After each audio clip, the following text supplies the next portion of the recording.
musibah itu tidak akan turun kecuali karena dosa. Wala rufi'a illa bitaubat. Lalu musibah tadi tidak akan diangkat sama Allah kecuali dengan taubat yang kita lakukan. Assalamualaikum. Selamat datang di channel Perjalanan Menuju Hijrah. Yang sudah like, share, dan subscribe, semoga kita selamat dunia akhirat. Follow kami juga di media sosial lainnya. Link di deskripsi ya. Barakallahu fikum. Assalamualaikum warahmatullahi wabarakatuh. Alhamdulillah hamdan katsiran tayyiban mubarakan fihi kama yuhibbu rabbuna wa yarda. Wassalatu wassalamu ala nabiyyina Muhammadin wa ala alihi wa sahbihi wa man sara ala nahjihi bi ihsanin ila yaumiddin wa ba'd. Hadirin yang dirahmati oleh Allah Subhanahu wa taala, Bapak-bapak, ibu-ibu, ikhwan dan akhwat, rekan-rekan jamaah Masjid Cud Mutia yang dirahmati, dan semoga kita semua diberkahi oleh Allah Subhanahu wa taala. Tidak ada kata yang pantas untuk kita ucapkan pada malam hari ini kecuali bersyukur kepada Allah Subhanahu wa taala atas segala nikmat dan karunia yang Allah berikan dan Allah limpahkan kepada kita, sehingga pada malam hari ini kita bisa bersua di masjid yang luar biasa ini dalam rangka menunaikan kewajiban kita sebagai muslim dan muslimah. Karena baginda Rasul sallallahu alaihi wasallam bersabda dalam hadis riwayat Imam Ibnu Majah, talabul ilmi fariidatun ala kulli muslim. Menuntut ilmu itu kewajiban bagi seorang muslim, baik laki-laki maupun wanita. Dan kita tahu bersama-sama bahwa amalan yang paling dicintai oleh Allah adalah amalan yang hukumnya wajib. Sebagaimana firman Allah langsung, "Wa ma taqarraba ilayya 'abdi bi syai'in ahabbu ilayya mimma aftaratu 'alaihi." Dan tidak ada satupun amalan yang dikerjakan oleh hambaku yang lebih aku cintai dibanding amal-amal yang hukumnya wajib. Oleh karena itu bersyukurlah kita, beruntunglah kita ketika malam hari ini kita bisa menuntut ilmu, dan itu artinya malam ini kita menunaikan kewajiban kita sebagai seorang muslim dan muslimah. Hadirin yang dirahmati oleh Allah Subhanahu wa taala, selanjutnya salawat beriring salam semoga senantiasa tercurahkan kepada junjungan kita Sayyidina Muhammadin sallallahu alaihi wasallam beserta para keluarga, para sahabat, dan orang-orang yang istiqomah berjalan di bawah naungan sunnah beliau sampai hari kiamat kelak. Hadirin yang dirahmati oleh Allah Subhanahu wa taala, malam hari ini kita akan duduk bersimpul bersama sebuah tema di saat diri ini tersakiti. Dan ternyata ramai yang datang ya. Iya. Saya agak surprise juga. Saya pikir nggak ada yang datang karena saya pikir orang Jakarta tuh happy semua. Ternyata banyak. Dan semakin yakin ketika melihat wajah-wajah antum, kayaknya cocok banget sama temanya. Tapi benar ya, siapa di antara kita yang nggak pernah disakiti? Apalagi era sosmed, apalagi era sosial media pada hari ini. Kan begitu hadirin sekalian ya. Semua disakiti. Jangankan kita, adzan aja disakiti sekarang. Gitu. Subhanallah. Nah, hadirin, Ini kalau nggak disikapi dengan bijak itu fatal. Kalau kedoliman orang, caci maki orang, gunjingan orang, fitnahan orang, itu kita tidak sikapi dengan tepat, maka kita akan berakhir tragis. Oleh karena itu pada malam hari ini kita bersimpuh di salah satu rumah Allah Subhanahu wa Ta'ala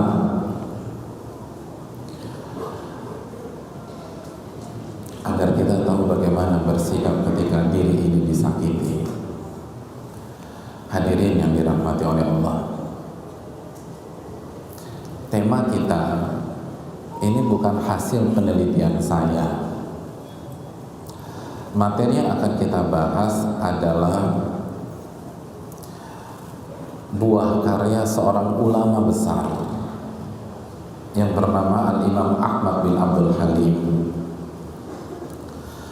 Lalu karya beliau ini sempat juga dikaji oleh banyak para ulama, di antaranya dikaji oleh salah satu ulama yang mengisi di Masjid Nabawi. Beliau bernama Syekh Abdul Razak bin Abdul Muhsin Al-Abbad di Kuwait.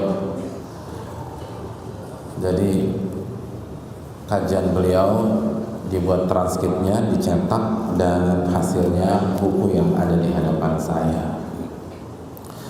Jadi yang akan kita bahas langsung ini resep para ulama,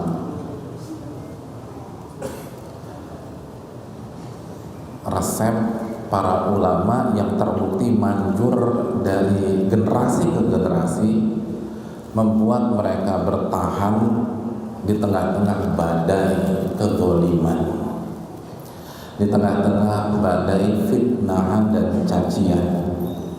Nah, seperti apa sih resep mereka? Ini yang akan kita bahas. Dan kita harus punya resep ini nih hadirin. Kenapa demikian? Karena dalam menjalani hidup itu pasti akan dizalimi orang, itu pasti. Kenapa demikian? Karena hakikat kehidupan, khususnya kehidupan sosial, adalah apa yang Allah sebutkan dalam surat Al-Furqan ayat 20. Wa ja'alna ba'dakum li ba'din fitnatan atasbirun wa kana rabbuka basira. Dan kami jadikan interaksi di antara kalian sebagai ujian, sebagai cobaan. Jadi interaksi di antara kita itu cobaan. Atasbirun, sabar gak ngadepinnya. Wa kana rabbuka basira, dan Rabb kalian itu maha melihat apa yang kalian lakukan. Jadi interaksi di antara kita tanpa terkecuali adalah cobaan dan ujian tersendiri. Ketika suami bersama dengan istri, istri adalah cobaan bagi suami dan suami adalah cobaan bagi istri. Ketika berhadapan dengan orang tua kita, ayah ibu kita adalah ujian bagi kita, dan kita pun ujian bagi mereka. Bisa nggak mereka jadi orang tua yang baik? Dan di waktu yang sama bisa nggak kita menjadi anak yang berbakti terlepas apa yang dilakukan orang tua kita? Ujiannya apa? Atas birun, sabar nggak ngadepinnya? Nah ini kan yang susah nih hadirin. Ngomong sih gampang gitu. Sabar mas, nggak bisa dong. Gua kan harus ngegas terus gitu katanya orang zaman sekarang. Nggak mau dibilang sabar. Mas udah sabar, maafin aja. Sabar tuh di pengajian. Gua nggak bisa ngadepin begini sabar. Nah, resep ini memuat 20 atau buku ini membuat 20 resep bagaimana kita bisa jadi orang yang sabar ketika hati ini disakiti, ketika dibully, ketika aib kita dibuka orang, atau mungkin ada hoax atau fitnah tentang diri kita. Sekali lagi, buku ini mengandung 20 resep. Sengaja saya bilang 20 resep biar antum mulai mikir kira-kira nih kajian selesai jam berapa. Sekarang jam 8 lewat 5, 20 loh ya. Ini 20. Ya nggak puas silakan walk out dari sekarang. Enggak ya. 20. Resep yang pertama.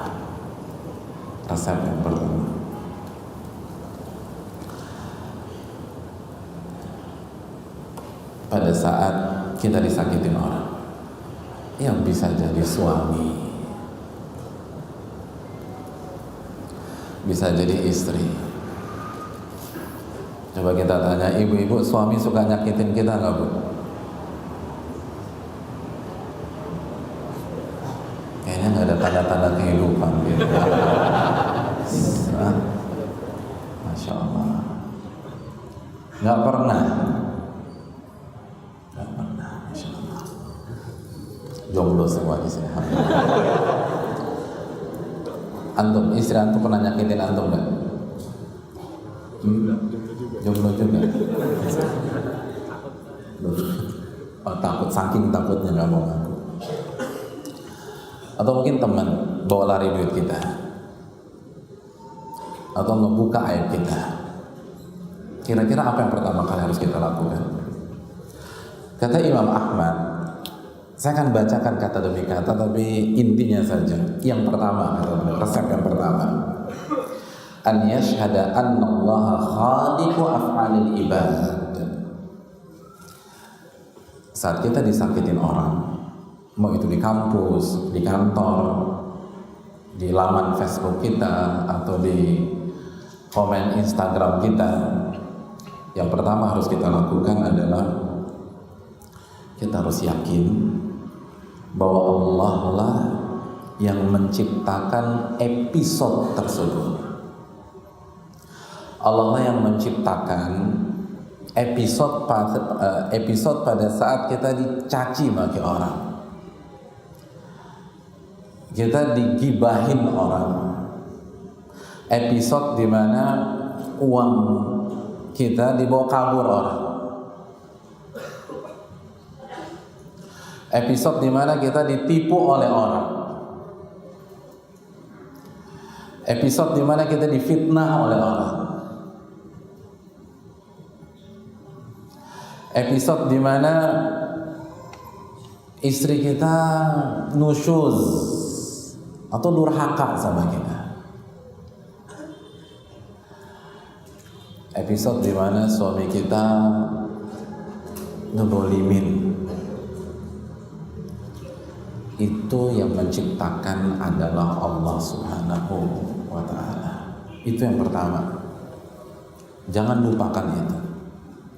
Jadi begitu ada masalah sama orang, itu konsentrasi langsung tertuju ke atas, bukan ke depan hadirin, bukan ke kanan, bukan ke kiri, bukan ke belakang, ke atas.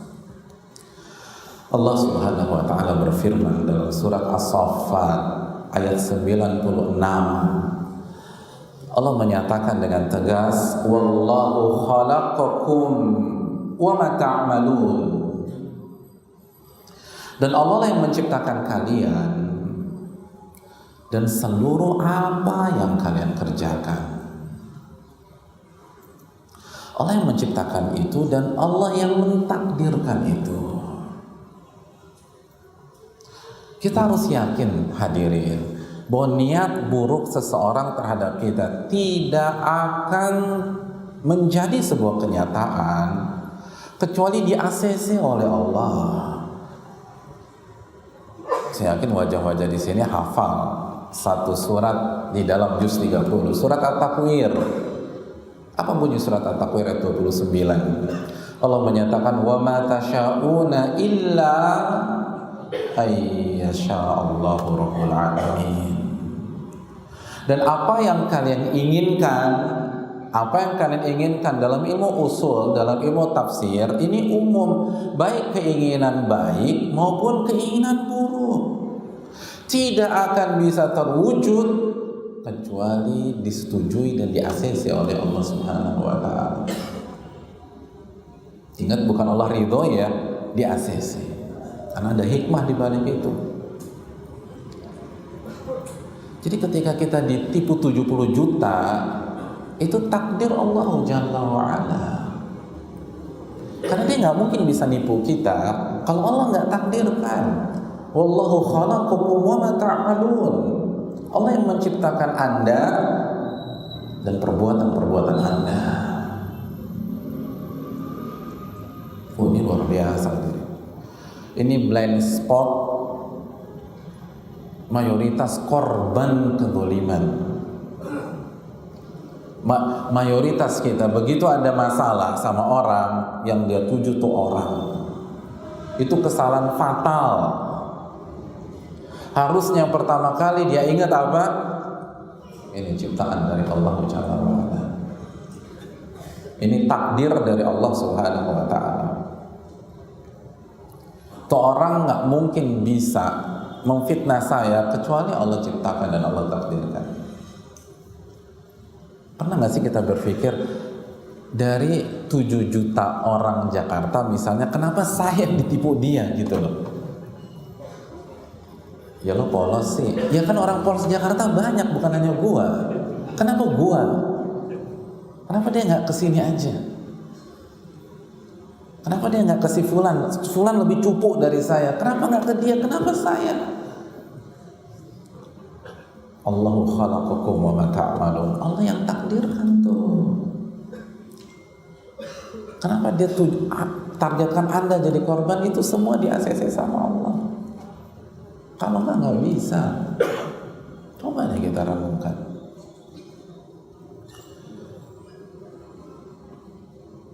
Hadirin yang dirahmati oleh Allah. Ini obat yang luar biasa. Ibnu Aun, seorang ulama besar, ulama di zamannya Abdullah bin Mubarak, itu pernah wanti-wanti kita tentang resep ini. Kata beliau, dzikrun nasi da' wa dzikrullahi dawa. Mengingat manusia itu penyakit, dan mengingat Allah itu obatnya. Obat dari segala kedoliman, kesusahan, itu ingat sama Allah Subhanahu wa ta'ala. Yang jadi masalah, kita ingat sama manusia. Ingat sama manusia. Saya ingin tanya sama ibu-ibu sekalian, istri mana yang tenang ketika suaminya selingkuh kalau setiap hari yang dia ingat wajah tuh pelakor? Ada nggak? Alhamdulillah Pak Ustadz, saya mulai tenang. Kenapa Bu? 3 kali sehari saya natap wajah tuh pelakor, kayaknya tenang banget hidup saya. Gak ada.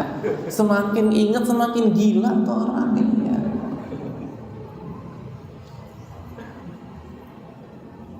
Kenapa yang diingat manusia? Stres. Kita ditipu 250 juta. Selama kita ingat muka tuh penipu, nggak akan bisa bahagia kita. Stres.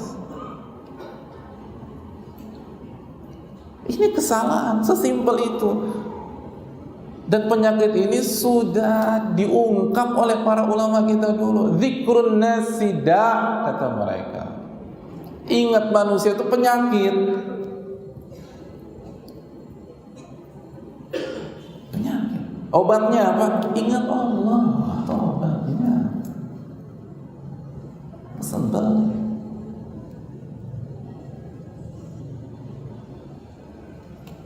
Makanya siapa sih pemilik akun itu? Gue penasaran, gue pengen samperin tuh ke rumahnya. Anda semakin panas kalau pola pikir Anda seperti itu. Misalnya ada yang hack itu kita, atau bawa nama kita di sana. Ada yang buat akun palsu tentang kita emosi banget. Hadirin, melakukan sebuah ikhtiar itu ada babnya. Saya nggak bahas masalah itu. Menuntut orang yang nipu kita, itu ada babnya. Itu tidak diharamkan. Bahkan Allah mengatakan, wa in aqabtum fa'aqibu bimithli ma uqibtum bi. Kalau kalian ingin membalas, silakan balas yang setimpal. Jadi pembalasan itu ada, tapi jangan yang pertama kali kita ingat itu manusia. Sakit, hadirin, sakit. Jadi balas itu ada dalam surat An-Nahl ayat 126. Tapi yang pertama kali harus kita ingat adalah Allah Subhanahu wa Ta'ala. Ustaz, saya ingin tanya, emangnya begitu signifikannya bedanya? Oh iya, hadirin. Allah bilang kok dalam surat Ar-Ra'd ayat 28, ala bidzikrillahi tatma'innul qulub. Ketahuilah dengan mengingat Allah hati jadi galau. Tidak ada yang seperti itu.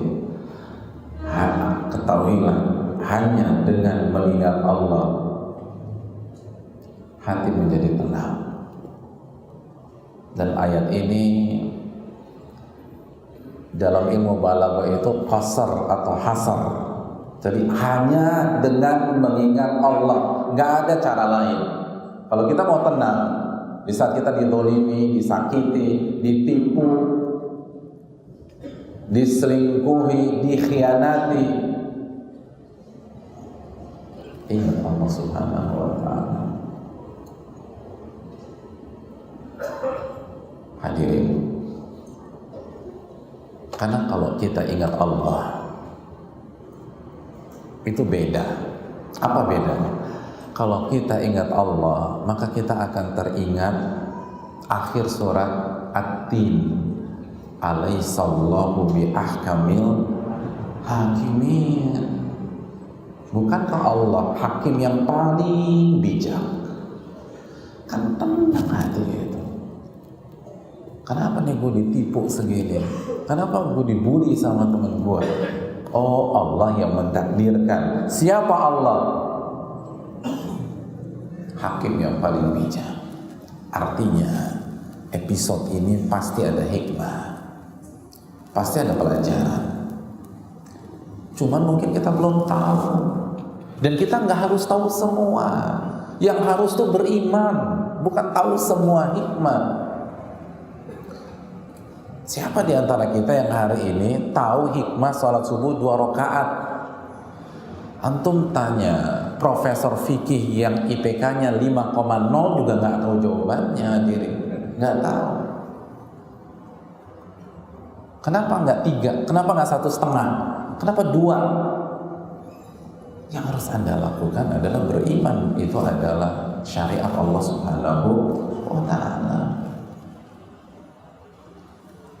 Yang harus kita lakukan adalah beriman bahwa masalah ini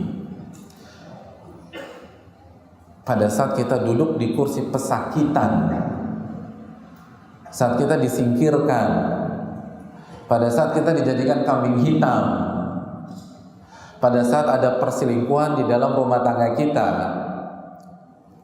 yang mentakdirkan adalah zat yang paling bijak. Dan bukan hanya yang paling bijak, hadirin, yang paling sayang sama kita, yang paling pengasih kepada kita. Dialah Ar-Rahmanir Rahim. Oh, tenang banget kita.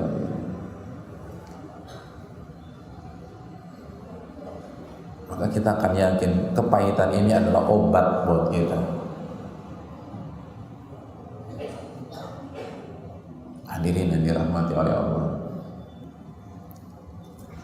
ingat Allah itu penting.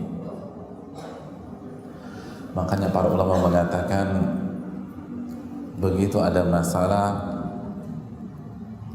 fayakunu nadhuruka ila hadin nahiyah, Anda harus langsung ingat kepada Allah. Wa la tanzur ila af'alihim, jangan mengingat perbuatan-perbuatan mereka.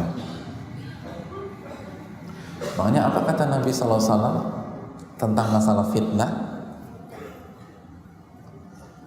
Dalam hadis Bukhari, Nabi SAW mengatakan, ayyu qalbin ankaraha nukitat lahu nuktatun bayda. Jika fitnah itu menyerang kita, maka setiap hati yang menolaknya ditolak bersama hati, ditolak. Begitu ada fitnah, antum nggak baca. Kalau baca selewat aja dan jangan dibuka-buka lagi. Jangan antum tadaburi itu WA. Yang jadi masalah tuh WA ditadaburi. Gitu. Padahal Al-Baqarah nggak hatam-hatam. Kalau mau tadabur Al-Baqarah, Ali Imran, An-Nisa. Jangan komen netizen.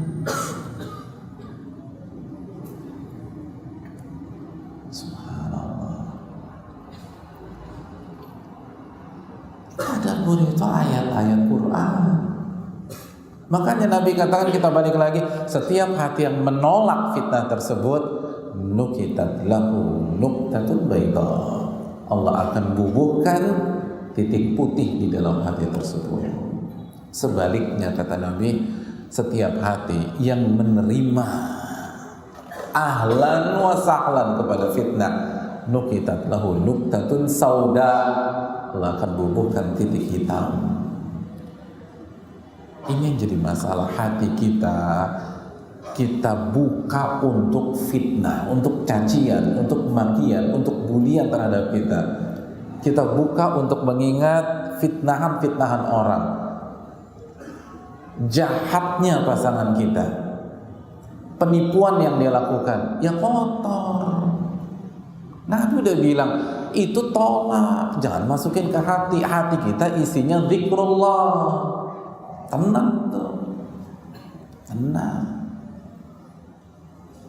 Ingat sama Allah. Kalau ingat sama Allah tuh, aduh, hadirin yang dirahmati oleh Allah Subhanahu wa Ta'ala, nyaman, hadirin, nyaman. Nggak ada kepenatan, nggak ada kesulitan, nggak ada kegalauan. Masih ingat dalam hadis Bukhari ketika Umar bin Khattab radhiyallahu taala anhu diserang depan mukanya dengan kata-kata tajam oleh seseorang, dibilang nggak adil, dibilang zalim. Umar dibilang gitu, hadirin ya. Itu kan bangunin singa tidur. Umar, wong dulu waktu jahiliyah belum memeluk Islam itu ngegebukin orang sembarangan dan nggak mikir laki-laki perempuan, dia muslim atau muslimah digebukin sama Umar. Makanya waktu Umar ketemu salah seorang sahabiat yang mau hijrah, lalu berpapasan dengan Umar, lalu Umar nggak ngebukin dia, tuh wanita nggak digebukin sama Umar. Itu kan wanita itu pulang ke rumah ketemu lakinya terharu biru. Antum bayangin gak sih, ketemu orang gak dikasih duit, gak ditraktir, gak dikasih job, cuman gak digebukin, itu orang bisa terharu. Saking parahnya tuh.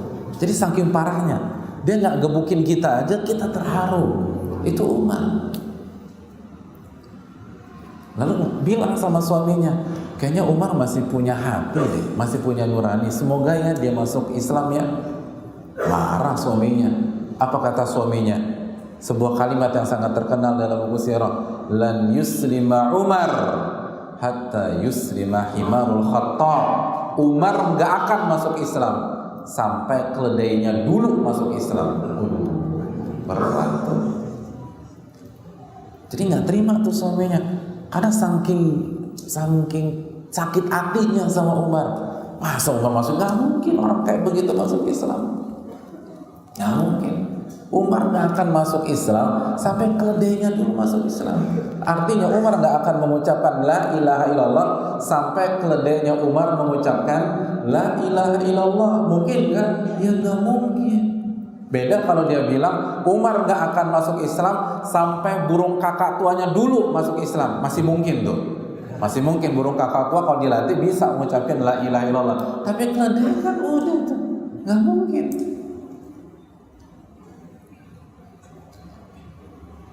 Nah, sosok begini diserang depan mukanya, dibilang nggak adil. Itu kata Umar, saya ingin sikat dia. Begitu mau dieksekusi sama Umar, ada yang membacakan surat Al-A'raf ayat 199, khudil afwa wa'mur bil urfi wa'arid 'anil jahilin. Maafkanlah dia dan tetap berbuat baik, dan biarkan orang-orang bodoh. Dia termasuk orang bodoh. Udah lupain. Itu diam tuh Umar. Lupa udah. Ya udah enggak apa-apa. Wa'arid 'anil jahilin. Kan kata Allah, berpalinglah dari orang bodoh. Iya, dia bodoh. Ngapain bodohin? Ingat sama Allah. Ingat sama Allah. Ingat sama Allah tuh luar biasa lah. Hadirin yang dirahmati oleh Allah Subhanahu wa Ta'ala. Makanya kalau kita ingin mengontrol diri kita, yang pertama kali harus kita ingat Allah. Pasti ada hikmah. Ini pasti karena rasa sayang. Kita ingat sabda Nabi, Innallaha idza ibtala qauman, Innallaha idza ahabba qauman ibtalahum. Allah tuh kalau sayang sama sebuah kaum, Allah akan uji dia. Itu ingat, oh ya, ini ujian dari Allah. Semoga penipuan yang saya alami ini indikator Allah sayang sama saya. Semoga penipuan yang saya derita ini sehingga saya gagal umroh, ini kan lagi viral begitu. Itu tanda Allah sayang sama saya. Karena Nabi mengatakan, ibtalahu. Begitu tuh hadirin.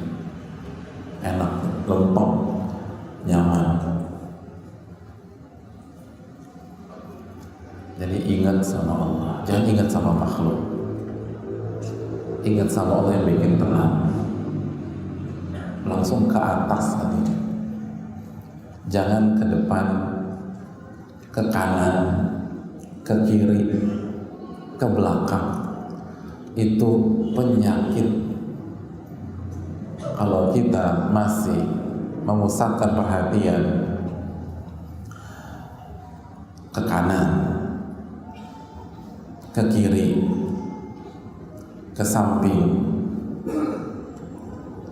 Kayaknya agak berat kita bahagia. Masih ingat gak surat Al-A'raf ayat 17, ketika iblis belak-belakan kepada kita? Apa kata iblis? Hadirin,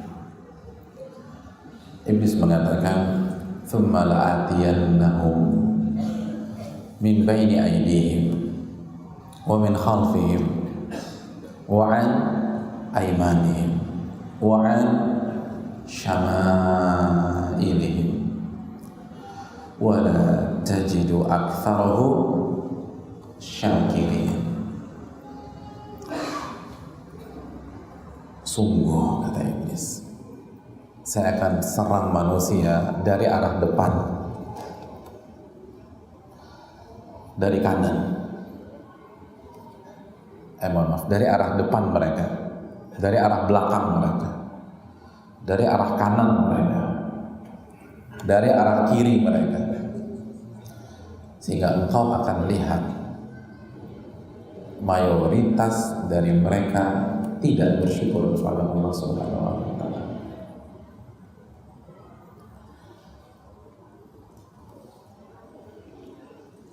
Iblis datang dari arah mana hadirin?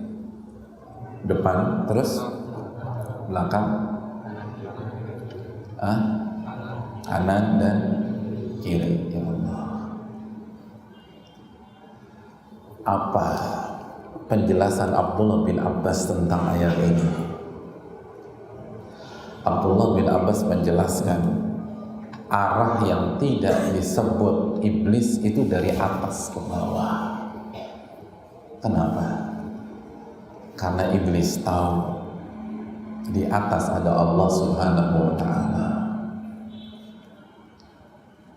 maka dia gak berani masuk dari atas. Di atas ada Allah. Itu penjelasan Abdullah bin Abbas. Jadi tempat atau arah atau ranah yang paling steril dalam kehidupan kita itu atas. Adapun ke depan nggak steril. Ada banyak gangguan iblis. Kanan nggak steril, belakang nggak steril, kiri nggak steril. Tapi lucunya manusia, begitu ada masalah, lupa ke atas, sibuk ke depan, ke kanan, ke kiri, ke belakang.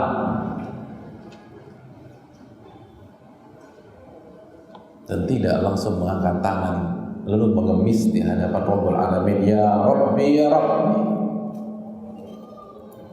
Padahal iblisnya sendiri bilang, saya kena serang dia dari depan, dari kanan, dari kiri, dari belakang. Kok masih ke depan aja, ke atas tuh.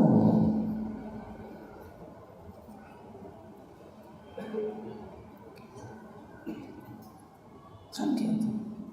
Begitu diselungkuhin, curhat sama teman. Ya Allah, curhat. Ketika curhat, kira-kira antum ngobrol gimana? Atas bawah atau depan-depanan? Antum nyari tempat nih, kedai kopi nih sekarang. Kira-kira gimana? Antum atas bawah, gue nih pengen curhat sama lo, menurut lo gimana? Begitu, ke depan. Kalau antum duduk di minibarnya, antum ke kanan, enggak nih gue ada masalah nih, atau ke kiri, menurut lo gimana? Kan begitu, kanan ke atas. Ya Allah, padahal ini selamat sifat semua nih kata Allah. Bukan kata saya, kata iblisnya sendiri bilang. Itu iblis yang bilang, kita serang tuh dia. Yang nggak disebut cuma atas, kenapa nggak ke atas? Cari angin lah. Lo nggak pulang, cari angin dulu. Ya gue banyak masalah nih. Gue ditusuk dari belakang sama dia. Ya Allah, cari angin. Ya Allah.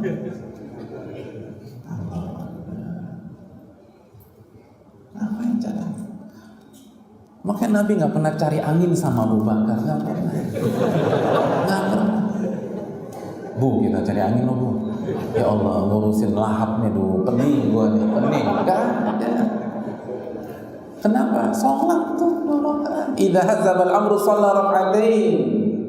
Itu para nabi kata Rasul kita SAW. Begitu ada masalah dizolimi, sholat 2 rakaat, minta ke atas. Karena semua mereka yakin, saya kira dengan konsep ini nih hadirin. Ini semua masalah takdir dari yang di atas. Adapun yang di depan, di kanan, di kiri nggak bisa apa-apa. Paling mantranya sabar bro ya, sabar ya, sabar. Tapi dia nggak ngerti gimana cara bersabar, kan gitu. Itu masih bagus. Kadang-kadang dia curhat juga sama kita, lebih lama lagi, setengah jam.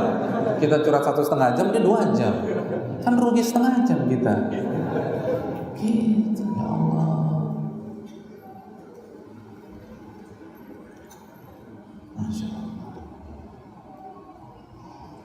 Oleh karena itu hadirin yang dirahmati oleh Allah SWT, ini yang kadang-kadang kita perlu renungkan.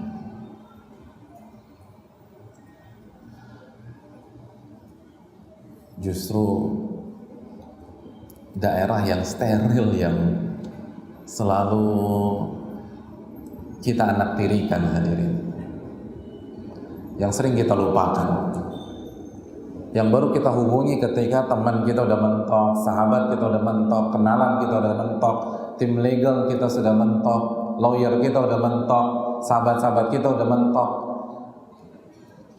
mertua udah nggak bisa nasihatin lagi, baru itu nangis tuh, ya teman. Kenapa nggak nomor satu kalau Allah Jalla wa Ala?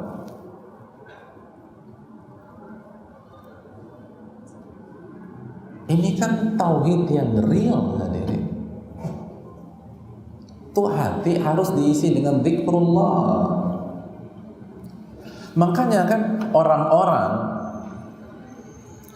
yang senantiasa mengingat Allah, alladzina yadhkurunallaha qiyaman wa qu'udan wa 'ala junubihim. Orang-orang yang senantiasa mengingat Allah ketika dia berdiri, ketika dia sedang duduk, dan ketika dia sedang berbaring. Itu kalau ada masalah, kalimat yang meluncur dari lisannya apa? Nyerang, lawan balik, ngegas, Rabbana ma khalaqta hadza batila subhanaka faqina adzabannar. Itu kan surat Ali Imran 191. Orang-orang yang senantiasa mengingat Allah itu kalau ada masalah, diserang orang, dibully orang, difitnah orang, ditusuk dari belakang, dimakan oleh teman sendiri, dijadikan kambing hitam, ditargetkan, mereka hanya mengatakan, wahai Rabb kami, Engkau gak mungkin menciptakan episode ini tanpa ada alasan. Pasti ada hikmah, pasti ada faedah, pasti ada pelajaran, pasti ini yang terbaik buat saya. Nggak ada curhat 2 jam tuh, nggak ada. Kalimatnya hanya Rabbana ma khalaqta hadza batila. Kenapa? Tenang udah, ingat Allah. Maka coba deh ingat Allah tuh, ini ada hikmah pasti. Allah maha baik, nggak mungkin Allah takdirkan untuk menghancurkan kita. Rabbana ma khalaqta hadza batila. Allah Al-Muhsin yang maha baik, Allah Ar-Rahman, Allah Ar-Rahim, Allah Al-Hakim, Allah Al-Hadi. Kan nggak mungkin hadirin. Ini semua berasal dari Allah Jalla wa Ala. Jangan melihat apa yang diperbuat terhadap kita, tapi lihat siapa yang mentakdirkan episode ini. Maka kita akan rasakan sendiri bagaimana lebih nyamannya hati ini.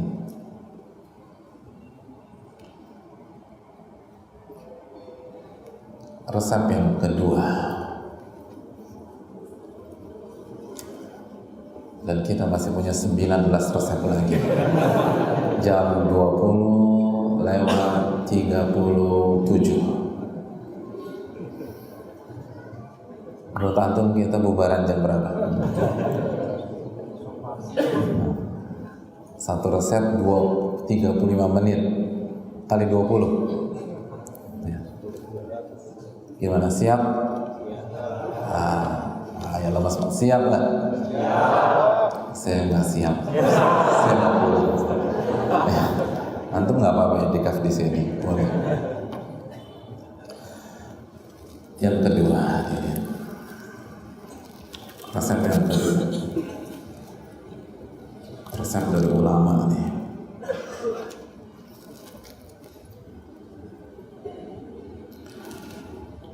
An yashhada dzunubah. Setelah dia mengingat bahwa masalah kezaliman yang dia hadapi itu adalah ciptaan Allah. Yang kedua, dia harus meyakini bahwa yang mengundang kezaliman yang dia sedang rasakan adalah dosa-dosanya. Yang mengundang perusahaan kita hancur itu dosa-dosa kita. Yang mengundang kontrak kita nggak diperpanjang secara zalim itu dosa-dosa kita.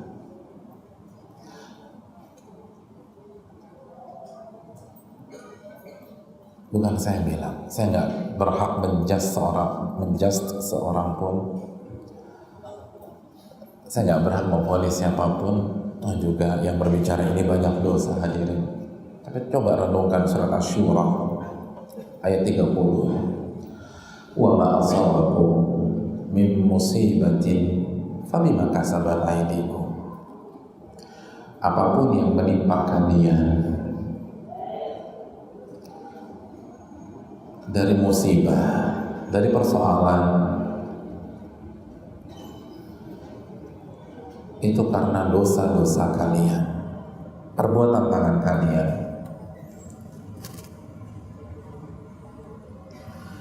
Dan bukan hanya dalam surat Asy-Syura ayat 30 ini saja Allah berfirman. Dalam surat An-Nisa ayat 79, wa ma asabaka min sayyi'atin famin nafsik. Dan apapun yang menimpa kalian min sayyi'atin, dari yang buruk-buruk, sayyi'ah, dari mana kata Allah? Famin nafsik, dari diri Anda tuh, dari diri Anda.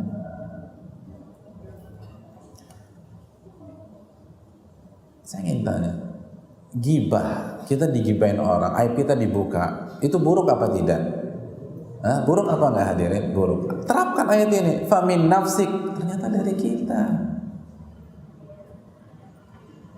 Coba evaluasi sholat subuh kita gimana? Evaluasi sholat 5 waktu. Oh ya, miss kemarin. Ya wajar orang ngomongin gitu.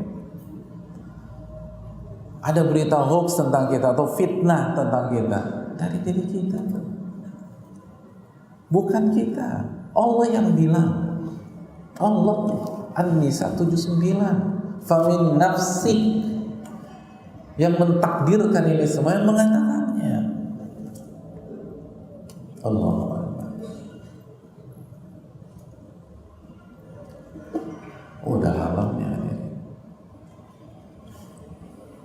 Tapi kan aku nggak salah Pak Ustadz. Yang selingkuh kan dia. Iya, Anda nggak salah di episode yang ke-29 ini. Tapi Anda coba lihat episode 28, episode 27-nya, episode ketiga. Iya sih Pak Ustadz, saya tuh baru pakai hijab tuh di episode ke-26,5. Ya berarti kan itu masalahnya. Di antaranya juga. Iya sih benar, saya ingat tuh episode ketiga dalam hidup saya waktu saya remaja, saya pernah kabur dari rumah. Tuh mama nangis 3 hari 3 malam tuh Pak Ustadz. Nah itu tuh, udah tobat belum?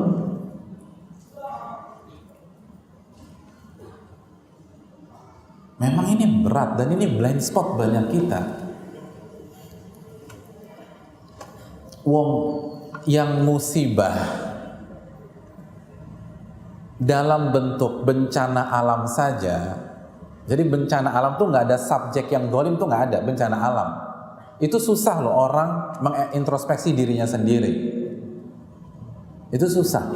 Apalagi dalam kasus yang jelas-jelas dia yang zalimin kita. Itu lebih susah lagi.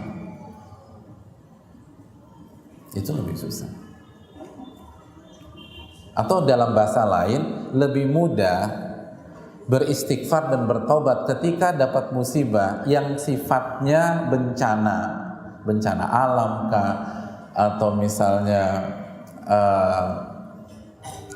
PHK secara besar-besaran, daripada istighfar, taubat dan introspeksi diri ketika jelas-jelas dia yang nipu kita, dia yang fitnah kita. Itu susah tuh. Karena secara kasat mata jelas dia yang salah. Dalam kondisi normal aja kita susah menyalahkan diri sendiri. Dan ini penting hadirin. Salah satu hal yang sangat sulit dilakukan oleh kita adalah menyalahkan diri kita sendiri. Itu kondisi normal. Apalagi dalam sebuah episode kehidupan yang jelas-jelas ada yang zalimin kita. Itu lebih susah lagi nyalain diri sendiri.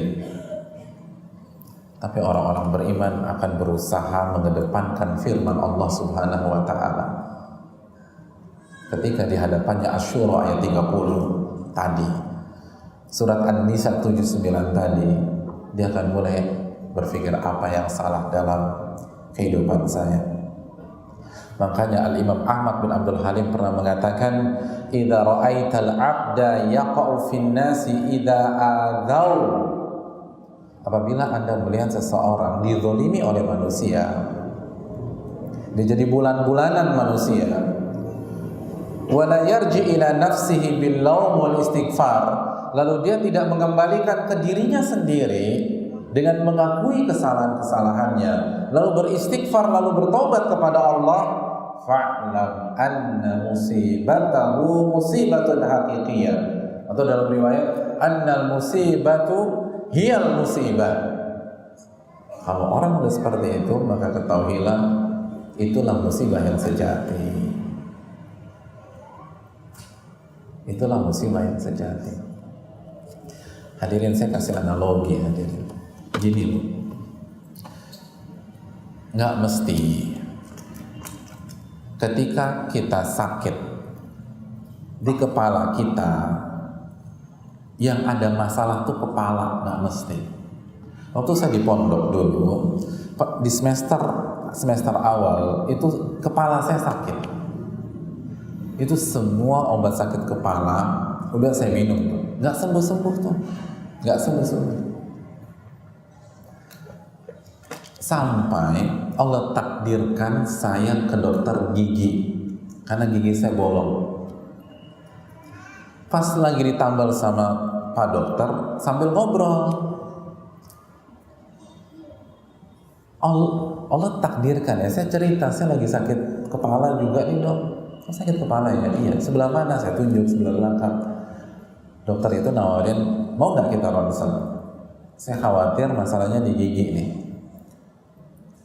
Ya udah, saya bilang nggak ada salahnya. Coba dok ronsen. Ketika ronsen benar, masalahnya gigi geraham paling belakang 2 yang tumbuh tenggelam. Iya, tumbuhnya tidur, bukannya naik ke atas. Akhirnya karena tumbuhnya tidur, setiap ngunyah, setiap ada gerakan, nyerang saraf kepala, itu sakit. Akhirnya dioperasi, saya suruh mangap 4 jam dan berhasil, alhamdulillah. Itu setelah itu sakit kepala hilang tuh hadirin, ganti sakit gigi. Tapi cuma 2 minggu, tenang aja. Ya iya, gimana antum mau operasi besar 2 geraham gitu suruh mangap, ya kepalanya hilang, giginya sakit, tapi cuma 2 minggu tuh. Setelah itu hilang, alhamdulillah. Nah, itu blind spot kita. Begitu ada sakit kepala, semua kita sibuk ngurusin kepala, padahal belum tentu di kepala. Selalu bicara akar masalah hadirin. Selalu bicara akar masalah. Ketika badan antum panas, jangan langsung minum obat pereda panas. Antum cek dulu akar masalahnya ya apa. Betapa banyak panas itu disebabkan kaki kita luka infeksi. Obatnya cukup bersihkan luka itu, keringkan, hilangkan infeksinya tanpa minum obat sakit kepala, clear itu. Tanpa minum obat demam, clear. Tapi kan kita enggak, obat demam. Hadirin, jangan terfokus pada titik serangan. Karena Allah mengatakan, itu tadi kata saya, kenapa kita jadi korban padahal orang yang kriterianya sama dengan kita banyak di sekeliling kita. Jangan-jangan dosa kita yang beda. Dosa kita beda. Dia ketika sholat ikhlas, kita riya, kena sama Allah Subhanahu wa taala. Dan inilah salah satu makna dari nama Allah Subhanahu wa taala Al-Latif. Apa arti Al-Latif? Apa? Yang punya Ramayana. Al-Latif itu yang maha halus, yang maha halus. Dan salah satu konsekuensinya ketika Allah adalah yang maha halus, ketika Allah menghukum kita, ketika Allah Subhanahu wa ta'ala menegur kita, Allah lakukan dengan cara yang sangat halus, saking halusnya kita nggak terasa ditegur sama Allah Subhanahu wa ta'ala. Saking halusnya kita sibuk nyalahin orang, saking halusnya kita sibuk cari kambing yang warnanya hitam. Akhirnya masalah nggak pernah berakhir. Selama gigi geraham saya nggak dioperasi, hadirin, itu rasa sakit kepala akan terus. Nah begitu juga kalau sekali lagi gibahan yang atau fitnahan yang menyerang kita itu disebabkan saat kita sholat nggak ikhlas. Selama nggak ikhlas ini nggak kita obati, maka fitnahan itu nggak akan selesai. Kita akan difitnah sama A pekan ini, besok sama B, besok lagi sama C, besok lagi sama D. Karena akar masalahnya kita nggak obati. Makanya catat baik-baik ucapan Ali bin Abi Thalib. Ali bin Abi Thalib pernah mengatakan, la yarjuwanna 'abdun illa rabbah. Janganlah seorang hamba itu berharap kecuali kepada Allah. Janganlah seorang hamba itu berharap kecuali kepada Allah. Lalu closing statementnya apa? Wala yakhafanna illa dzanbah. Dan jangan ada yang dia takuti kecuali dosa-dosanya sendiri. Itu poinnya. Jangan ada yang dia takuti kecuali dosa-dosanya sendiri. Jadi Anda nggak usah khawatir diserang sama orang. Yang Anda harus khawatirkan adalah dosa Anda itu gimana. Karena ini pemicunya nih. Ini akar masalah. Adapun antum difitnah orang, digibahi orang, dibully orang, ditipu orang, aman antum. Kan akan ngangkat derajat antum. Itu kan transfer pahala. Kayaknya dia nggak punya pahala Pak Ustadz. Kalau dia nggak punya pahala, kita transfer dosa ke dia, aman. Yang jadi masalah ini dosa nggak kita introspeksi. Yang jadi masalah adalah dosa ini nggak kita istighfarin, nggak kita taubatin. Akhirnya terus kayak lingkaran syaitan. Karena Ali bin Abi Thalib melanjutkan dalam riwayat yang lain, "Ma nazala bala'un illa bidzanbin." Musibah itu tidak akan turun kecuali karena dosa. Wala rufi'a illa bitaubat. Lalu musibah tadi tidak akan diangkat sama Allah kecuali dengan taubat yang kita lakukan.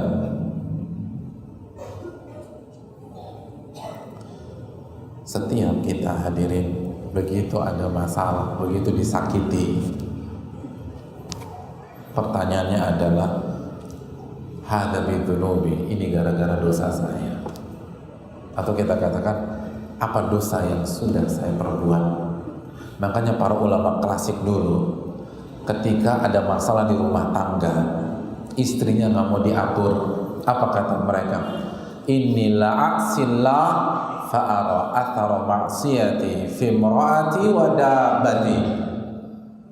Kemarin saya bermaksiat kepada Allah, lalu side effect maksiat tersebut, efek samping dari maksiat tersebut itu ada dalam perangai istri saya. Kok hari ini ngelawan ya dia, padahal selama ini gak pernah ngelawan. Ini istri baik, ini istri soleha, tapi kenapa udah 2 hari ini suara keras sama kita, suara tinggi, ngebantah, ngedebat.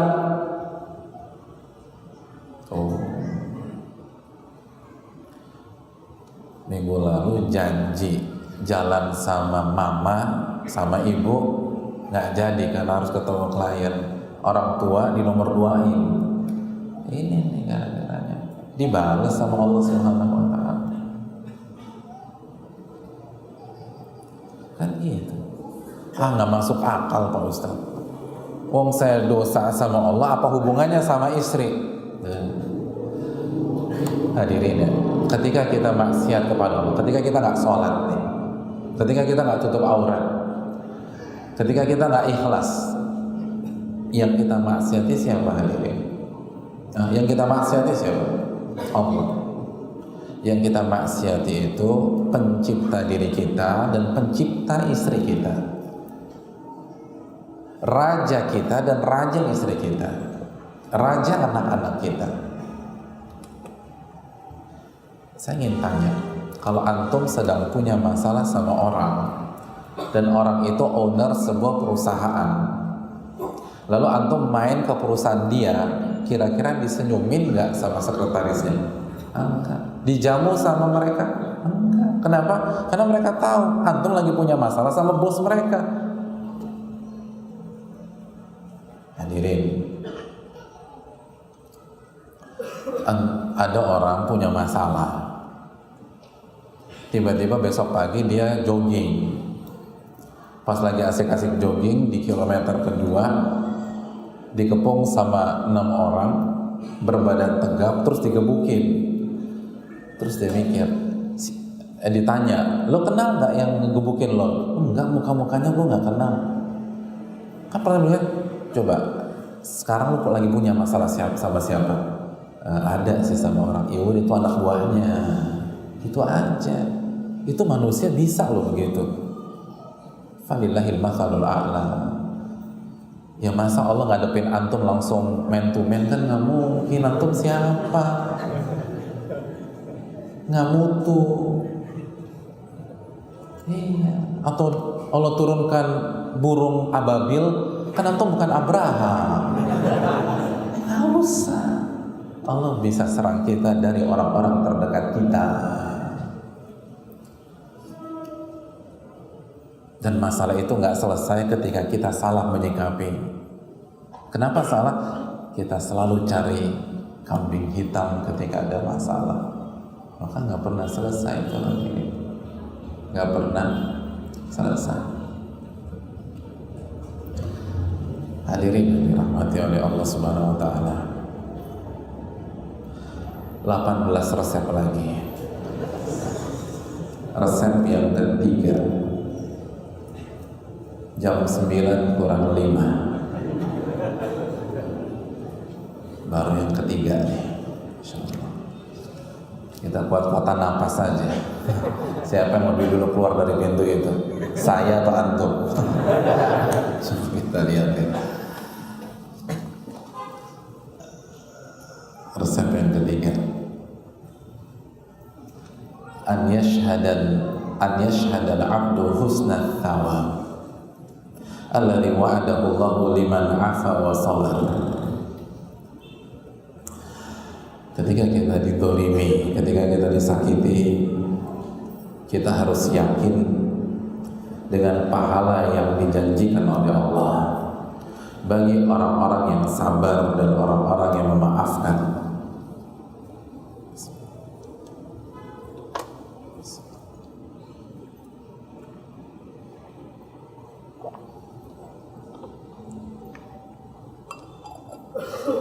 Jadi hadirin yang dirahmati oleh Allah,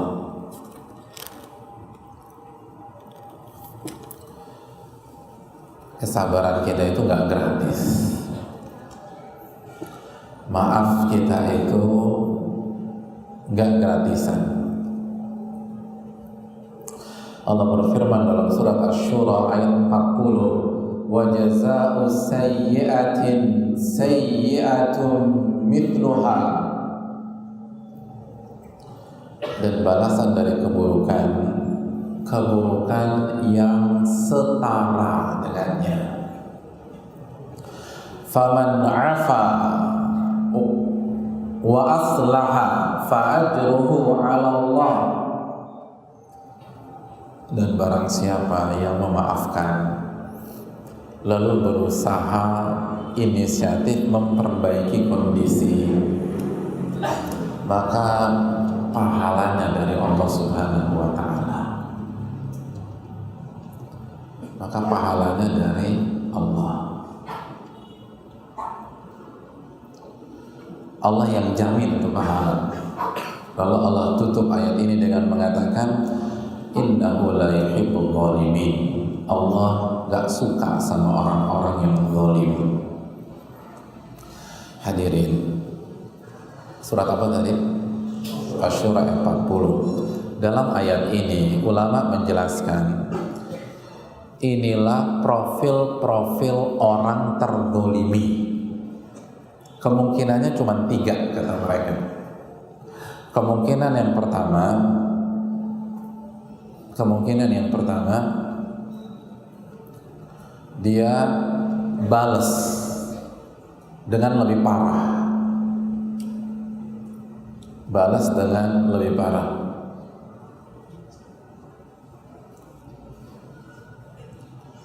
Misalnya dia lagi jalan diliatin, dan memang liatinnya itu nantang gitu loh. Mau nyebelin dia. Cara dia nantang tuh nyebelin. Kan orang Jakarta harus jalan, apa lo lihat-lihat? Terus disamperin, gebukin nih orang. Nah ini nggak boleh. Kenapa demikian? Karena kalau tuh memang tatapan nyebelin, antum boleh balas, tapi natap balik gitu loh. Dia natap nyebelin, antum natap nyebelin juga. Udah begitu aja. Terus pamitan, assalamualaikum. Gitu. Iya. Nah itulah yang kedua, wa jazaa'u sayyi'atin sayyi'atun mithluha. Yang kedua, balas tapi setimpal kata Allah. Mithluha, setimpal, nggak boleh lebih. Nggak boleh lebih. Antum dipukul sama orang, lalu gigi depan antum copot 2. Antum boleh pukul dia dengan syarat 2 juga yang copot. Jangan 7, repot. 2. Kalau 7 tadi itu zalim.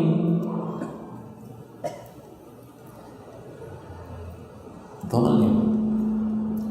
Jadi boleh. Makanya kan ada qisas di dalam Islam. Yang ketiga,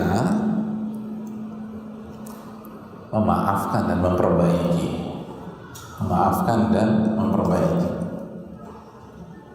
Orang tuh begitu, kalau dizalimi itu demikian. Kalau nggak dibalas sama dia, terus balasnya lebih parah, atau balasnya sama, atau dia maafin. Itu secara global ya, secara global demikian. Nah kata para ulama kita, orang yang ngebalas tapi lebih nyakitin itu zalim, dan itulah closing statement ayat ini. Innahu la yuhibbul zalim. Allah nggak suka. Jadi kalau kita balas, kita dibully di sosmed, kita balas serang dia, dan lebih parah lagi, dia cuman bully kita 1 paragraf, kita 1 bab bully dia, ada 17 halaman. Innahu la yuhibbul zalimin. Allah nggak suka sama orang-orang yang melampaui batas, zalim. Kemungkinan yang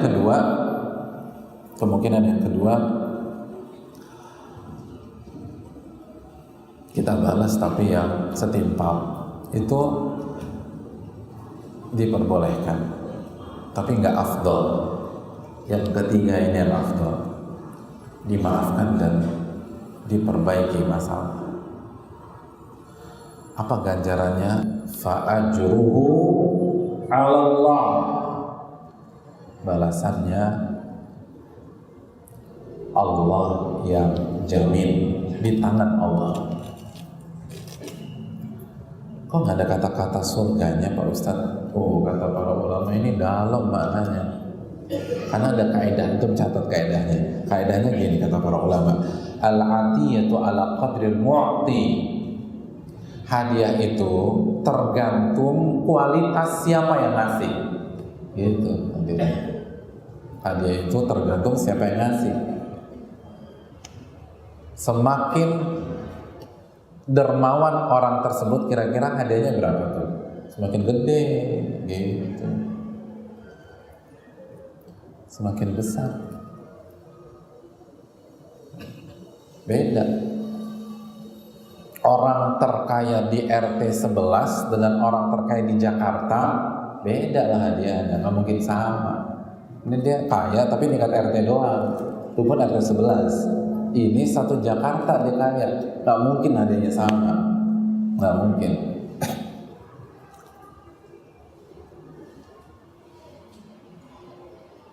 Pasti beda hadirin.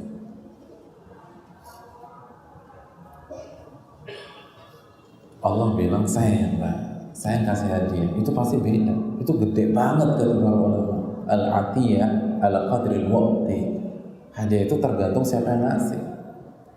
Jadi pemberian kita itu menunjukkan seperti apa kualitas kita, sedalam apa kedermawanan kita.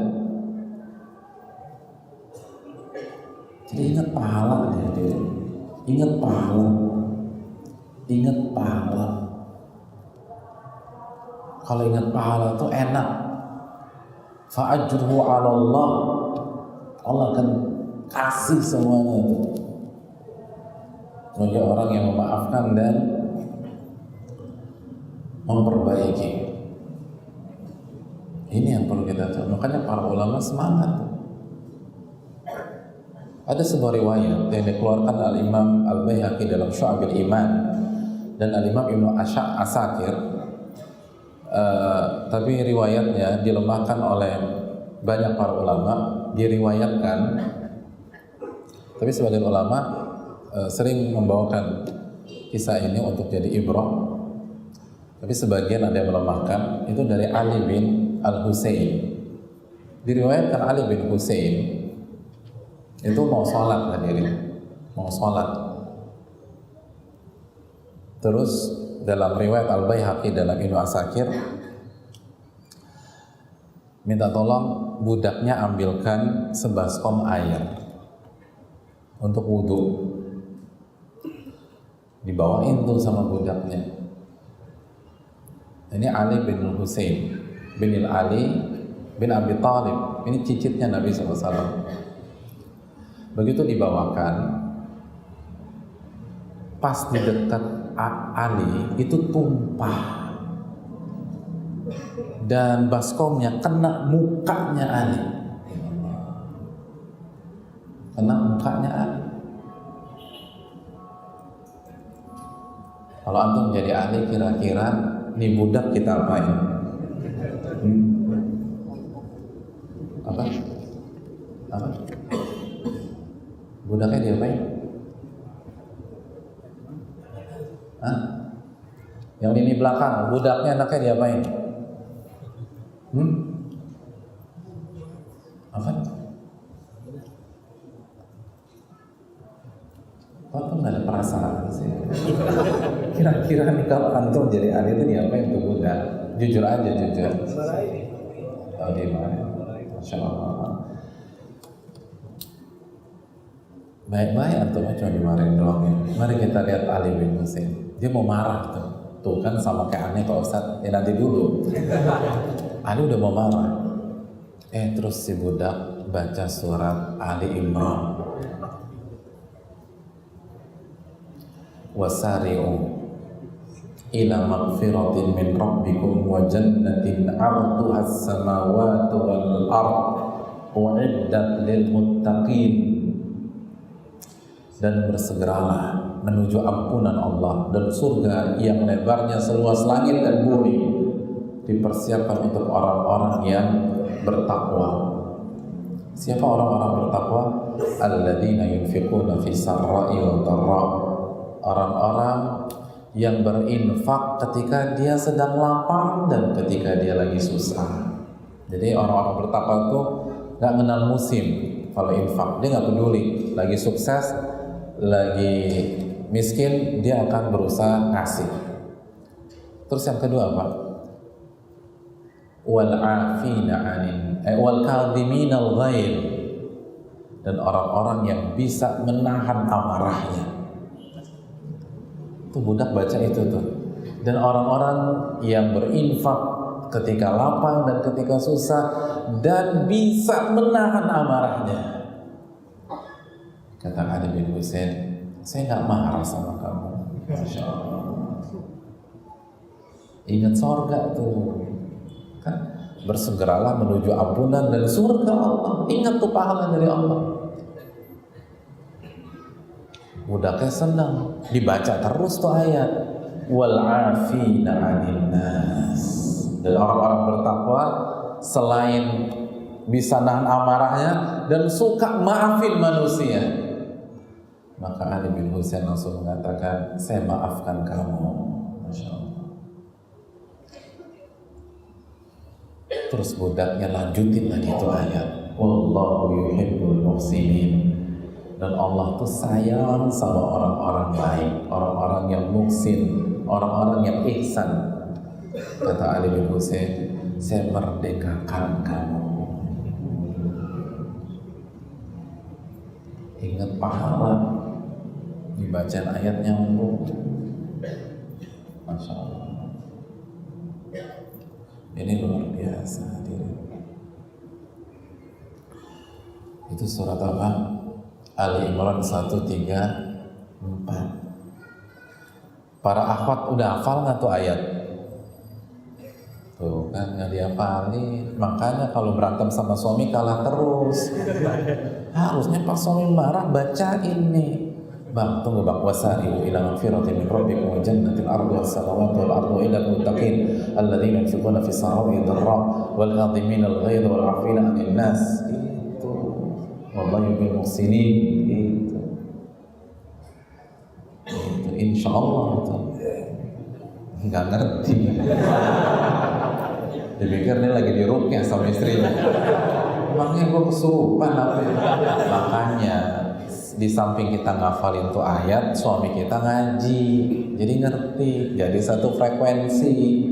Kalau nggak repot, dipikir kita ngerukain dia kesurupan, akhirnya berantem lagi, gitu.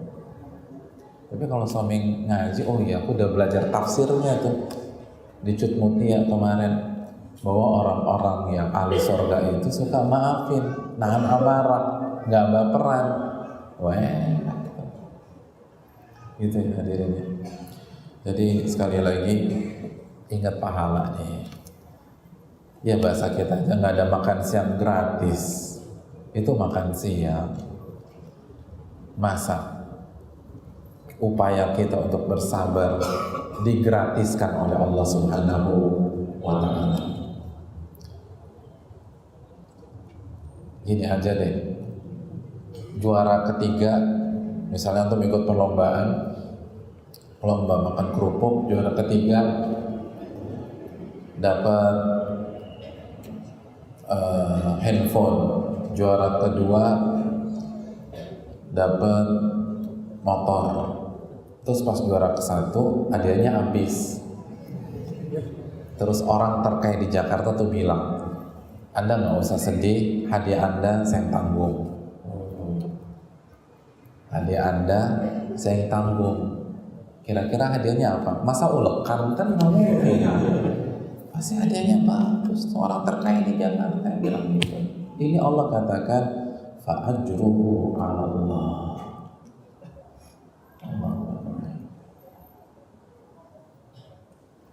Ingat pahala dari Allah. Masih ada 17 resep lagi. Yang keempat, di pertemuan yang akan datang, kalau nggak saya, ustadz yang lain aja yang lebih berilmu dari saya. Pada malam hari ini kita bahas 3 aja dulu, 3 resep. Karena resep itu bukan untuk dikoleksi, tapi harus ditebus. Makanya pulang dari sini cari apotek. Tebusnya diamalin hadirin, diminum berobat, jangan dikoleksi, diminum. Ada apa-apa ingat Allah, lalu ingat dosa, lalu ingat pahala dari Allah Subhanahu wa Ta'ala. Ini yang bisa disampaikan. Kita buka sesi tanya jawab. Barang siapa yang mau tanya atau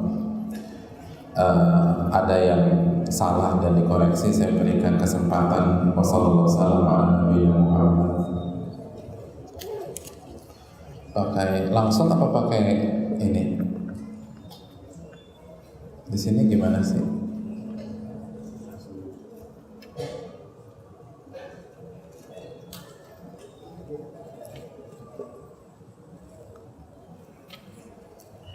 Bolehkah tidak memaafkan seseorang agar punya transferan pahala di akhirat dibanding memaafkan orang yang bersalah?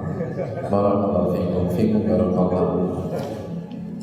Nanti kalau saya maafin, saya nggak ditransfer sama dia, Pak Ustadz, ya rugi saya. Jawabannya boleh, itu hak.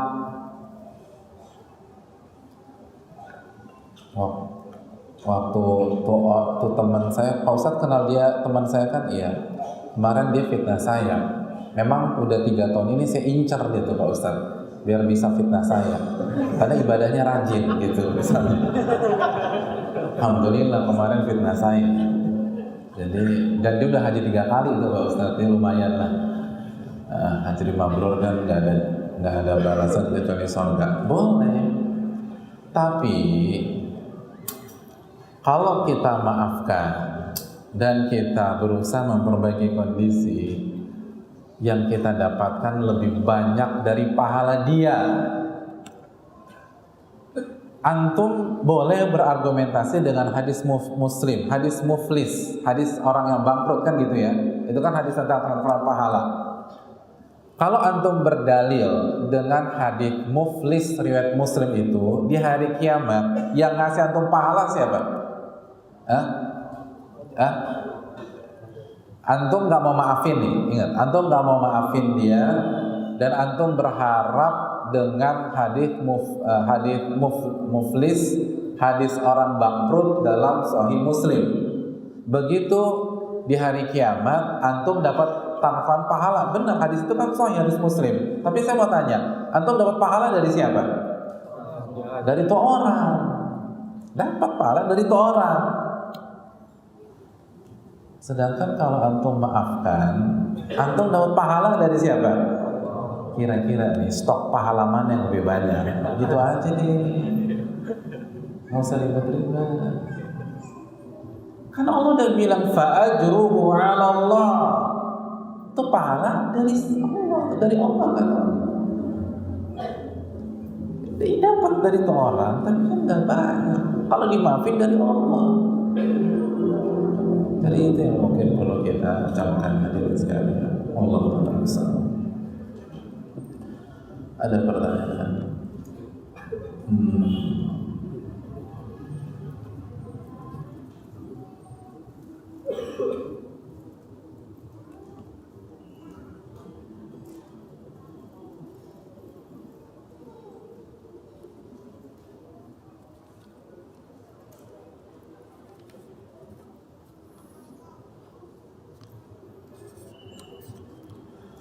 Assalamualaikum warahmatullahi wabarakatuh. Waalaikumsalam warahmatullahi wabarakatuh. Ustaz, sehubung dengan banyaknya orang yang memfitnah Islam atau ulama kita dan kemudian hal-hal tersebut menjadi viral, apa yang sebaiknya pemudi dan pemuda seperti saya, terlebih yang masih fakir ilmu, lakukan jika melihat hal-hal seperti itu?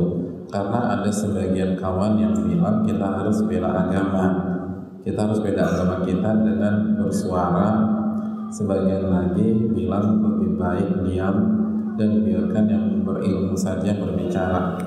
Iya, terima kasih jazakallah atas pertanyaannya. Tugas kita berdiri di belakang ahli ilmu. Tugas kita berdiri di belakang ahli ilmu. Dan artinya kita harus bedakan. Kalau membela, jelas kita harus membela ahli ilmu kita. Karena itu jembatan antara kita dengan Allah. Kecuali kalau antum bisa langsung baca kitab-kitab gundul. Antum udah bisa baca kitab gundul? Belum kan? Yang cepak 2 cm aja masih susah. Apalagi yang botak atau gundul yang ada barisnya. Maka kita butuh jembatan. Jembatan itu ulama. Dan memang musuh-musuh Islam ingin menghancurkan tuh jembatan. Ingin membuat umat gak percaya lagi sama ulamanya. Karena kalau umat sudah gak percaya sama ulama, maka terputuslah jembatan antara orang awam dengan Al-Quran dan Sunnah. Dan itu fatalnya minta ampun. Itu fatal luar biasa. Jadi ini yang mungkin perlu kita camkan. Kita harus bela mereka. Tapi pertanyaan kedua, bagaimana kita membela? Nah, itu jangan asal-asalan. dan jangan mengandalkan keawaman kita, karena dikhawatirkan itu jadi kontraproduktif dan memperkeruh suasana. Maka sikap orang awam adalah berdiri di belakang para pakar, di belakang ahli ilmu, dan bertanya kepada mereka, apakah mereka saja yang menjelaskan atau ada peran dari kita. Itu dikembalikan ke kasusnya dan kembalikan ke ijtihad ahli ilmu. Itu hal yang perlu kita ucapkan bersama-sama. Walaupun misalnya ada seorang ahli ilmu yang salah. Jangankan ahli ilmu pada hari ini hadirin, di zaman Nabi aja, di zaman Nabi kan ada juga orang yang salah. Ada wanita berzina nggak di zaman Nabi? Ada. Wanita Ghamidiyah berzina, ma'is karena jatuh dalam zina, lalu bertobat kepada Allah Subhanahu wa Ta'ala. Ada yang lisannya tajam banget, keceplosan, ada. Ketika Khalid bin Walid lagi adu mulut sama Abdurrahman bin Auf, kan Khalid bin Walid keceplosan tuh. Makanya Nabi bersabda, tasubbu ashabi, jangan kalian celah sahabatku. Jadi miss itu pasti ada, kita nggak maksud. Tetapi sekali lagi, menjaga marwah ilmu dan menjaga marwah ulama, sambil di waktu yang sama saling menasihati di antara kita jika ada kekeliruan atau ada kesalahan, itu harus dijaga. Karena lagi-lagi jika ahli ilmu sudah tidak mendapatkan respek dari umat, maka fatal hadirin. Fatal. Allahu ta'ala alam bisawab.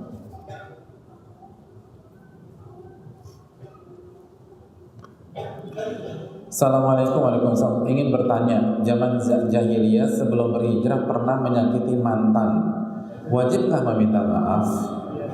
Maaf karena takut menciptakan musuh di akhirat kelak. Jazakallahu khairan. Emang antum jadian sebelum Nabi diutus ya? Iya, terima kasih. Ya, maksudnya jahiliyah secara ini ya, secara subjektif ya, bukan secara global, Hadirin yang dirahmati oleh Allah SWT, pada dasarnya kesalahan kepada manusia itu harus dihapus dengan taubat, dan taubatnya adalah meminta maaf, minta dihalalkan atau minta dilupakan, atau kalau dia tidak maafkan atau halalkan, minta kompensasi, artinya minta, ya udah gimana saya bisa dapat maaf Anda, bayar 5 juta, udah bayar 5 juta gitu. 5 juta lebih baik daripada diperkarakan di akhirat. Dan minta maaf itu bagian dari ketakwaan enggak hadirin? Bagian dari ketakwaan. Ketika Allah bicara ketakwaan, apa kata Allah Subhanahu wa taala? Fattaqullaha mastata'tum, bertakwalah kalau semampu kalian. Jadi minta maaf itu bukan sekali 2 kali. Minta maaf itu semampu kita, dan kalau kita nggak dimaafin, kejar terus. Sampai kapan? Sampai dia mati duluan atau kita yang mati duluan. Itu minta maaf. Jadi datang ke rumahnya diusir, datang lagi. Lalu dia left group, invite lagi misalnya. Misalnya dia nggak nyaman, oke, nggak usah pakai grup, kita japri, nggak dibuka-buka, telepon nggak dibuka, nggak diangkat, cari dia gimana cara bisa berkomunikasi. Pokoknya datengin, tunjukkan kepada Allah kita serius minta maaf. Jadi minta maaf bukan 1-2 kali. Ustaz, ribet banget sih. Itulah masalahnya kalau kita punya masalah sama manusia. Makanya sebagian ulama mengatakan, dari satu sisi mendingan punya masalah sama Allah daripada sama manusia.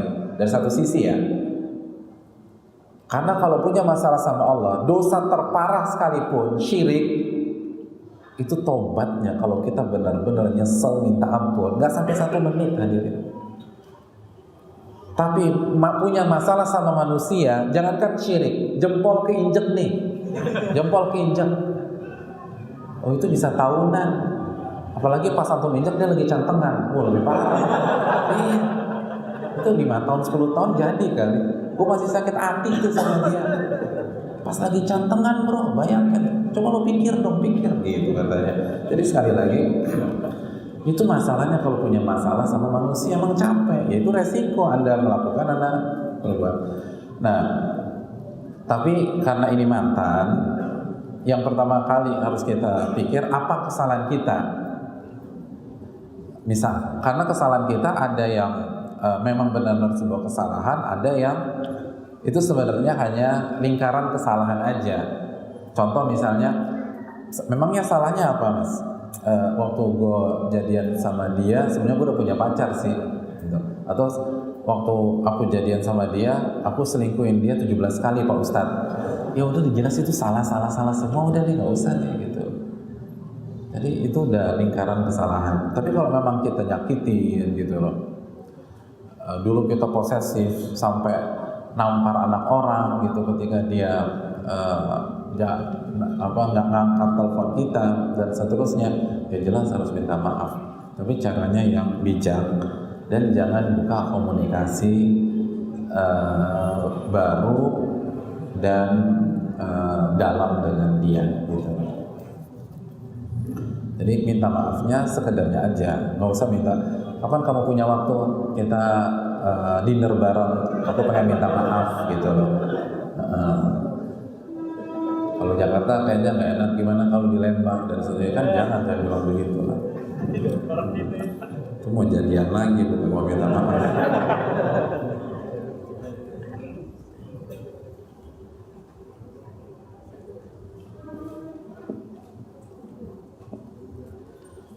Saya memiliki kakak wanita belum nikah. Bagaimana cara agar ibu saya izinkan saya nikah duluan dari kakak saya?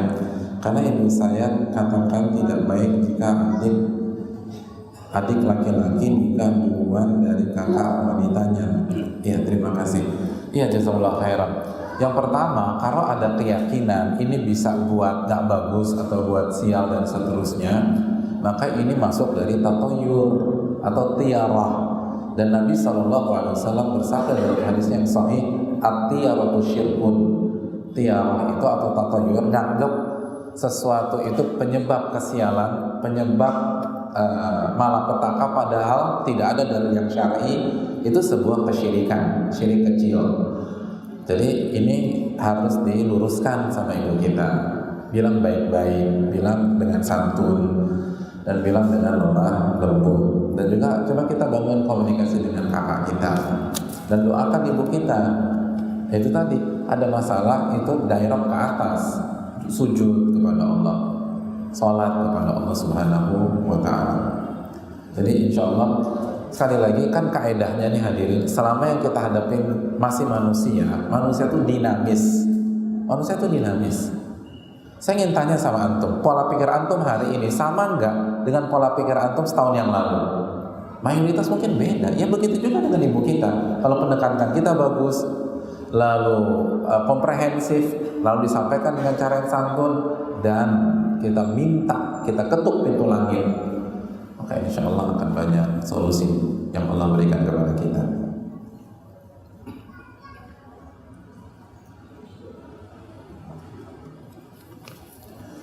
Assalamualaikum. Waalaikumsalam. Ustaz, mohon maaf, ya dimaafin jika saya melihat ibu saya dan saya disakiti oleh ayah saya dan saudara tiri saya selalu melawan dan membela diri dan ibu saya. Bagaimana Ustaz saya bisa menahan sakit ini jika kemudian ibu saya diperlakukan tidak baik dari ayah dan saudara tiri saya? Mungkin Ustaz memahami dengan maksudnya. Saya bisa dibilang terlalu membenci mereka, mohon maaf terlalu panjang, terima kasih. Ya, yang pertama nggak terlalu panjang. Saya sering dapat lebih banyak dari ini. Yang hadirin sekalian dirahmati oleh, pertama, semoga Allah kasih jalan keluar. Yang kedua, memang sangat menyakitkan ya kalau ibu kita disakiti oleh orang lain, dan bisa jadi lebih menyakitkan lagi ketika menyakiti itu orang-orang terdekat kita sendiri, ya kan? Ya sama lah. Disakiti musuh itu sakit, tapi disakiti teman itu lebih sakit lagi. Dan juga disakiti oleh saudara tiri kita. Tapi yang perlu kita camkan gini, kalau ayah,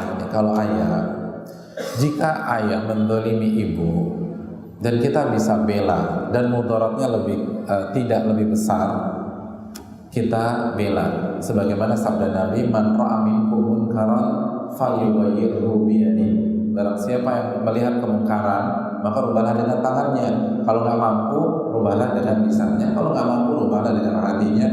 Dan itu seburuk-buruknya, maaf, itu selemah-lemahnya iman. Wadzalika ad'aful iman. Itu selemah-lemahnya iman. Itu yang pertama. Tapi ingat, pada saat kita bela ibu kita, di waktu ayah kita zalimi kita, bukan berarti kita marah sama ayah kita seterusnya, karena beliau sang ayah ya, ayah kita punya hak mendapatkan bakti kita sebagaimana ibu kita punya hak mendapatkan bakti kita. Nah, ini yang perlu fair. Dan inilah makna firman Allah dalam surat Al-Maidah ayat 8, wala yajrimannakum syana'anu qaumin ala ta'dilu i'dilu huwa aqrabu littaqwa. Janganlah ketidaksukaan kalian terhadap sebuah kaum membuat kalian gak berlaku adil dan objektif. Objektiflah, adillah, karena objektivitas itu lebih dekat kepada ketakwaan.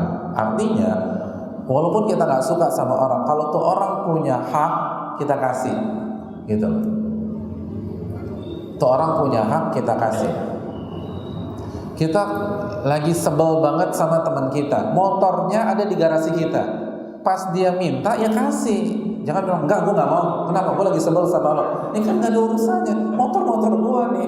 Lo marah sama gue terserah deh. Tapi mana kunci motor sama STNK? Kan begitu. Ya itu motor hak dia. Gak ada alasan Anda taat. Apalagi Anda jual. Gitu loh. STNK-nya digadein. Ini gak boleh. Jadi Islam itu agama yang sangat objektif. Dan memang susah hadirin. Makanya Imam Malik pernah mengatakan, Imam Malik, guru Imam Syafi'i, beliau pernah mengatakan bahwa di antara hal yang langka pada hari ini al-insaf, objektivitas. Itu langka. Itu zaman Imam Malik. Gimana hari ini? Tapi orang-orang beriman akan berusaha berlaku objektif. Ingat, sebagaimana kita wajib membela ibu kita wajib membela ayah kita. Sebagaimana kita wajib berbakti kepada ibu kita wajib berbakti kepada ayah kita. Dan sekali lagi, ingat introspeksi diri juga. Jangan-jangan kita juga banyak dosa. Dan itu tadi, amalkan 3 resep di atas. Amalkan 3 resep di atas. Allah Ta'ala bersama.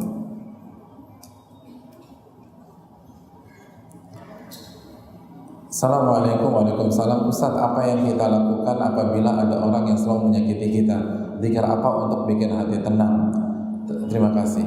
Yang terpenting, zikir itu sangat penting. Tapi yang terpenting, zikir itu bukan hanya di lisan, tapi diresapi dalam hati dan benar-benar ingat sama Allah. Yakin bahwa ini pasti yang terbaik. Dan jangan nyalain orang. Ini pasti karena dosa nih. Hadirin, Nabi Yunus itu zikirnya nggak panjang-panjang, tapi sekali baca keluar tuh dari perut ikan. La ilaha illa anta subhanaka inni kuntu minadh dhalimin. Kenapa? Karena dari hati. Kenapa? Karena yakin ini salah saya. Makanya Nabi Yunus nggak salahin kaumnya kan. Padahal kan yang nyebelin siapa? Kaumnya nggak mau diatur. Makanya beliau resign. Aduh, kayaknya nggak bisa nih. Mereka nggak ada bakat nih jadi orang beriman. Udah, gue mau ini aja. Salah. Gitu. Tapi pada saat ditelan oleh ikan, itu nggak nyalain kaumnya. Tahu deh, iya aku salah. Makanya kan apa? La ilaha illa anta subhanaka apa? Inna qaumi minadh dhalimin. Ada begitu? La ilaha illa anta, tidak ada zat yang berhak diibadahi kecuali Engkau ya Allah. Subhanaka, maha suci Engkau ya Allah. Kaumku itu tuh orang-orang yang zalim. Ada? Enggak ada ayat begitu. Padahal kalau kita semua ditanya, kaumnya yang zalim. Ini gara-gara kaumku nih. Coba kalau mereka beriman, pasti saya nggak dimakan ikan, gitu. Pasti saya makan ikan, gitu. Kita bakar aja di pinggir laut, kan begitu. Tapi sekarang saya jadi makan ikan. Tapi nggak nyalain orang. Itu nabi. Makanya ini level para nabi hadirin. Level para nabi. Jadi kalau saya bisa amalin, saya boleh declare jadi nabi nggak? Ya nggak boleh juga.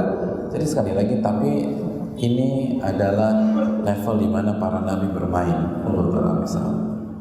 Ya, terima kasih hadirin. Semoga 3 resep ini bisa kita amalkan, khususnya bagi berbicara sebelum yang mendengarkan, dan semoga Allah menghilangkan segala kesulitan di dalam kehidupan kita, dan kita bisa lulus dari ujian-ujian Allah Subhanahu wa taala. Subhanallah wa bihamdihi, Assalamualaikum warahmatullahi wabarakatuh. Alhamdulillah. Semoga ceramah ini menyejukkan hati dan menguatkan iman kita. Jazakumullahu khairan telah menonton. Yuk, like, share, dan subscribe channel ini agar Allah membalas kebaikanmu. Follow kami juga di media sosial lainnya.